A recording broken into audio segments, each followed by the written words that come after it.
as we have Chihuahua in its natural habitat, in its defensive posture, waiting to attack anybody who tries to love Mom more than him.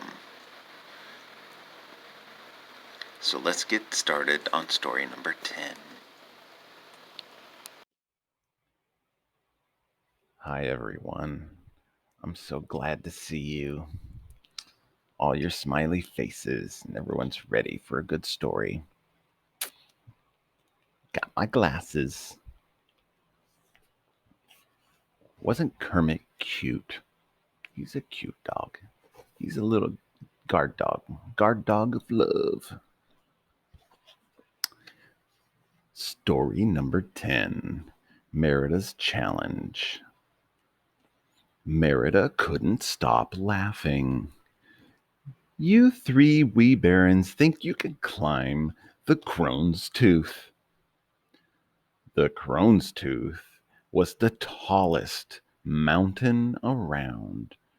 Only the biggest and bravest people have climbed it, including me, she continued. Don't even try. Harris, Hubert, and Hamish scowled. Of course they would give it a try. They were big and brave too. They had to prove it to Merida.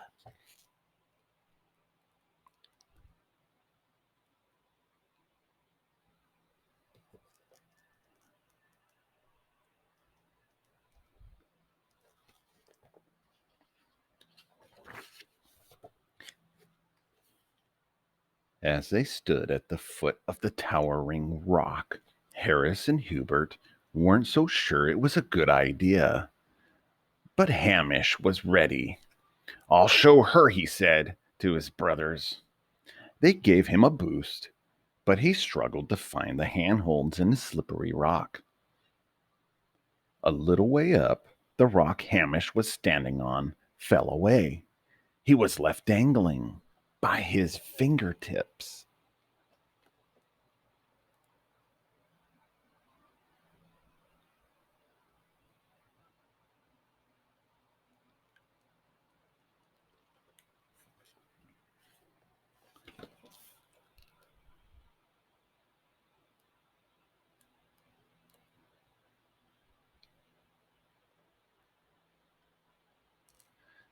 Wow.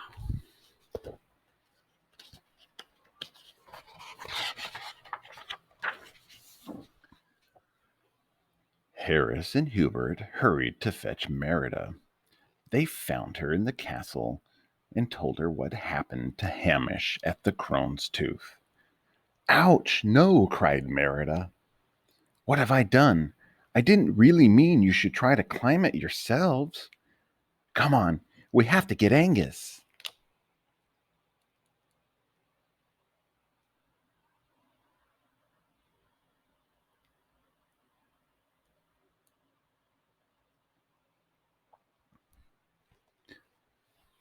But Merida was so worried she couldn't think straight.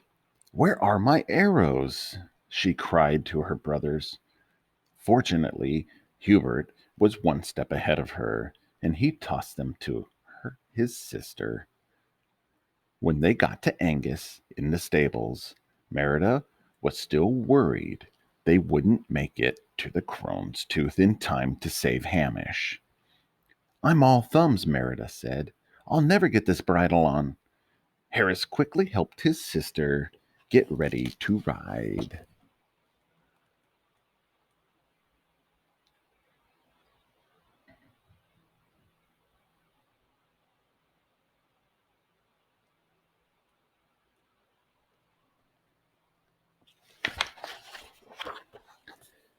Soon they were galloping toward the Crone's Tooth.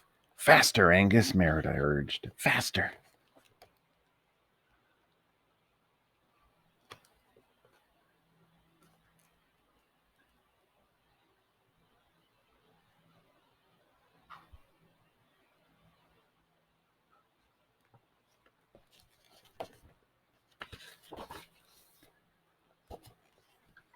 Hamish was still hanging on when they arrived, but barely. He kicked the wall, trying to find a foothold. Something blue caught Merida's eye. Wisps! I should have known. She called out to her brother, "Hold on, Hamish! Please, hold on!"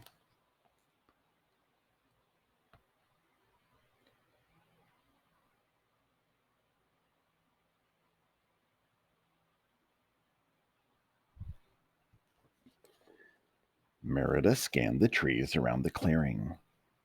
"Quick, Harris, Hubert, gather as many fallen leaves as you can. I have an idea." Soon they had formed a large pile under Hamish.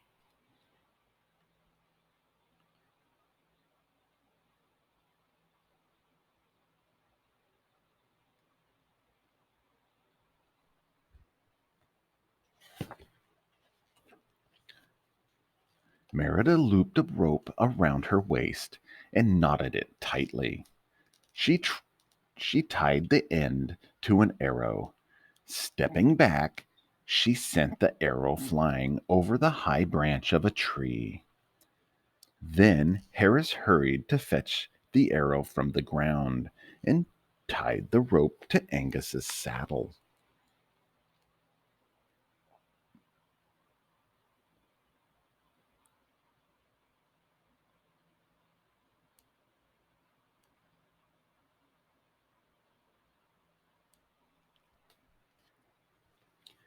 "Angus," Merida said, "walk up the hill."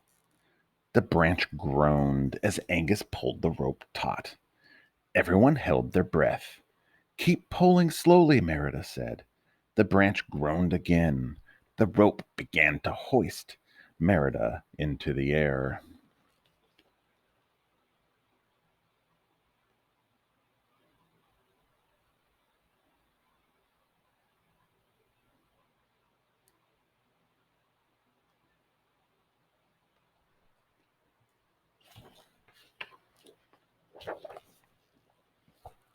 Fragments of rock pattered down as Hamish began to lose his grip.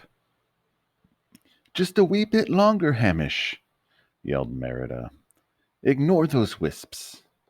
Finally, Merida was high enough to grab her brother. "I've got you," Merida laughed, hugging him tightly. "Angus, you can start walking backward now."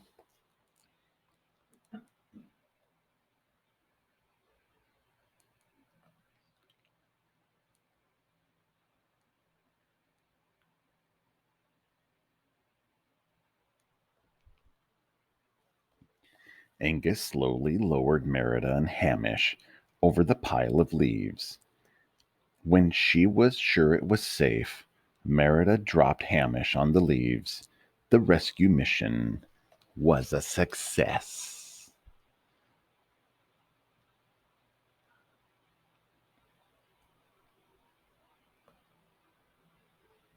"How brave you all were," Merida said to her brothers.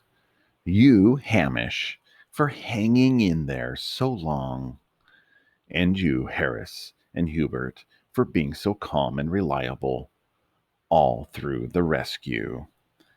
But the triplets had one more thought on their minds. As the wisps flew away to cause mischief elsewhere, the brothers crossed their arms and looked to their sister. "Okay, okay," Merida said, laughing. "I promise I won't question your bravery again." And that's the end of the story. All three of the triplets safe and sound at home with Merida. What an adventure that was for them, being brave and climbing a big mountain. We have a sneak peek at which princess we're having next. Who can guess this one? That's right. You guessed it. And that will be the next story, number 11. Thank you all for tuning in tonight. I hope you all sleep tight and don't let the bed bugs bite. Good night.